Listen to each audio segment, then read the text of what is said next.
మూర్తిని తయారు చేసిన తరువాత మీకు చెప్తాను, తలుపులు తీసి మూర్తి సిద్ధమైందని చెప్తాను. అప్పుడు మీరు ప్రతిష్ఠ చేసి పూజలు చేయాలి. అప్పటి వరకు మాత్రం తలుపులు తీయకూడదు, తలుపులు కొట్టకూడదు, ఇది నియమం అని చెప్పాడు. సరేనన్నాడు ప్రభువు. ఆయన లోపలికి వెళ్ళి తలుపులు వేసుకుంటానన్నాడు. ఈ ఇంద్రద్యుమ్నుని యొక్క భార్య ఉంది గుండీచాదేవి అని, ఆవిడ బెంగపెట్టుకుంది.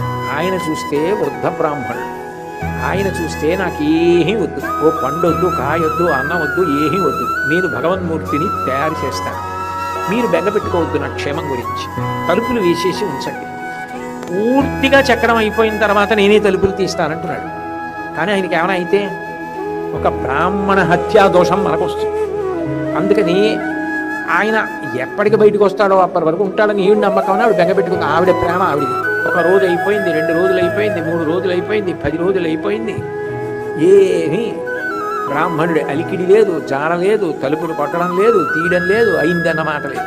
ఆవిడకి అనుమానం వచ్చి తన దగ్గర ఉన్న అంతేవాసుల్ని పిలిచి మందిరం చుట్టూ తిరిగి జాగ్రత్తగా వినండి, ఎక్కడైనా చిక్కుతున్న చప్పుడు ఏమైనా వినపడుతోందా. వాళ్ళు వెళ్ళి